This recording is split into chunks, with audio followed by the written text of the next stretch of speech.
Hi everyone, Jennifer Blevins-Smith with Integral Clinic Solutions, and you're watching my YouTube channel, Navigating the Business of Medicine.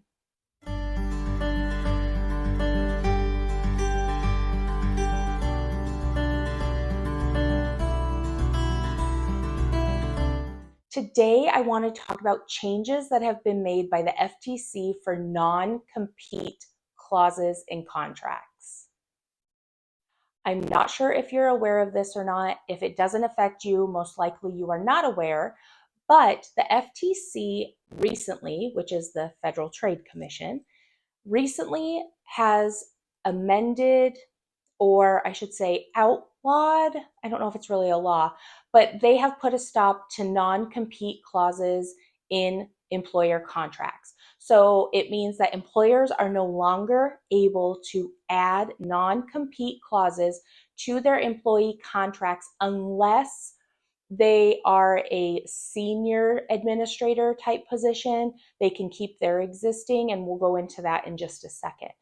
But basically, they decided that this is not healthy for the economy to have non-competes in employee contracts. And they said they need to go away. They need to be done with it. So the end of April, the final rule for this was announced. It will go into effect 120 days after that final rule was published. So we're looking at probably the last quarter of the year when this will be implemented. Employees who are under non-competes will or should be notified by their employer before that 120 days that during whatever effective date is being established based on the final rule publication, that their non-compete will no longer be valid in their employment contract. This is supposed to help many different parts of society. One, they're hoping that this will increase wages for employees across the board because the non-competes really kind of pigeon-tailed people to like a lower wage than what they maybe could get if they were to leave their existing employer and go somewhere else that maybe could pay them a little bit more. This is also supposed to help increase more jobs throughout the economy and also to help with innovation and get more patents out there, because if you don't have a non-compete, it means that whoever has a good idea, who is more innovative or whatever, can go out and start their own practice, their own business. This isn't just for the medical field by any means. This is like nationwide across the board, any industry, non-competes are out of the way. We do know that in medicine, non-competes are very common, especially for doctors, providers. They have clauses that say you can't go work for someone within a certain mile radius of your current employer.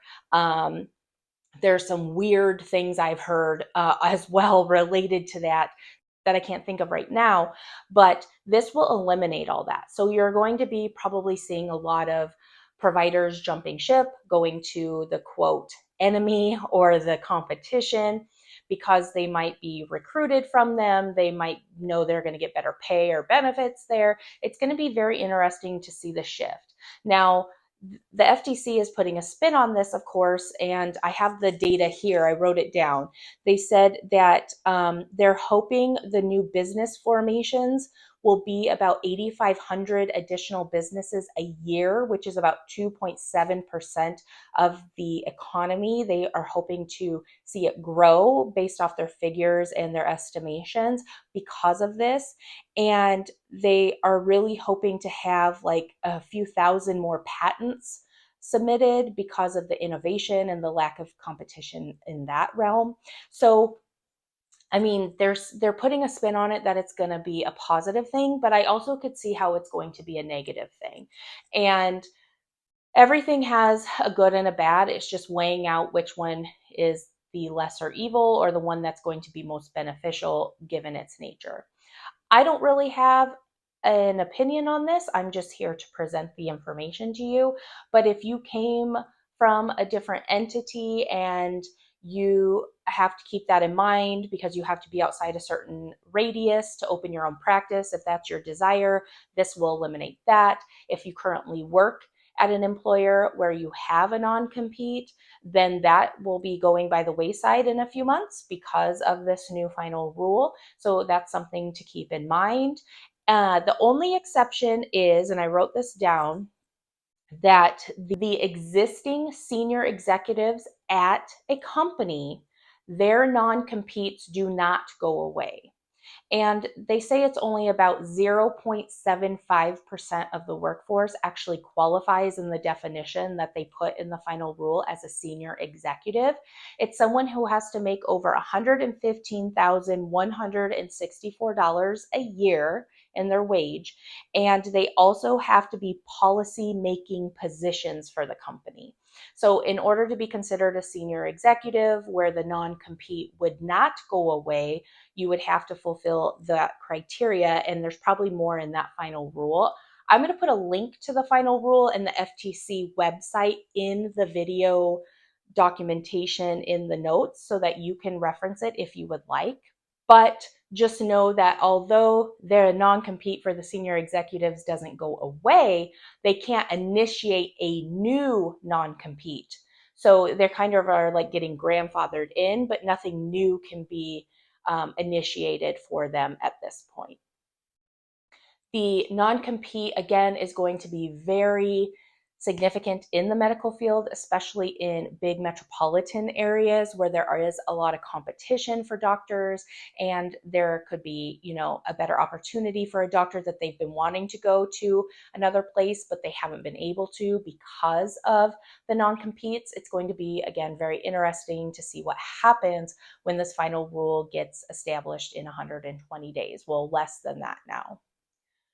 The one carve out or thing to keep in mind is that non-disclosure agreements and trade secret agreements are still able to be used by employers, which most employers use NDAs anyway, the non-disclosure agreements, NDAs, and any trade secret. That's kind of a given, and those aren't going anywhere. So you can still keep those in the contracts of your employees, or if you are an employee, your employer will keep those. Those are things that are never going to go away. But as far as the non-compete, that's what's going away. So they are two separate things, and that's something to keep in mind. Okay, so I think that's all I wanted to say. Just know the FTC has eliminated non-compete clauses in employee contracts. It's effective 120 days after the final rule is published, which was the end of April. So we're looking at the last quarter of the year. Employers will be contacting and sending something out to their employees, letting them know that their non-competes will no longer be valid as of a certain date, and there will be no new ones given either. The only exception are the senior executives who have to meet a certain income threshold and have to be a policy-making position to qualify to keep their existing non-compete clause, but they cannot be given any new non-compete clauses. They just have to keep what is existing as like a grandfathered in type situation. And this is hoping, the goal of doing this by the FTC is to increase jobs, increase wages, and help with innovation and more patents to see how things can develop faster. I would love to hear from you if you are a provider or someone who has an existing non-compete clause, or if you've had non-compete clauses in your employment contracts before that have impacted your decisions for moving careers or moving locations in your career. I would love to hear from you. And also, the other thing about private practice, how this is going to affect it, is that people, doctors who feel like they want to open their own practice, but they haven't been able to because of a non-compete clause in their existing contract, will be able to do so. So I'm very eager to see if we're going to see that pendulum shifting to private practice move even faster because of this being eliminated. So we'll have to wait and see. But again, I'd love to hear from you with your experience and non-competes. Leave that in the comments below. Smash the thumbs up button if today's video was helpful. Subscribe to my channel if you haven't already. And please share this with your colleagues, especially if you weren't aware of this or you feel like they need to be made aware of it as well. Thank you so much for the support. We'll see you next time. Bye-bye.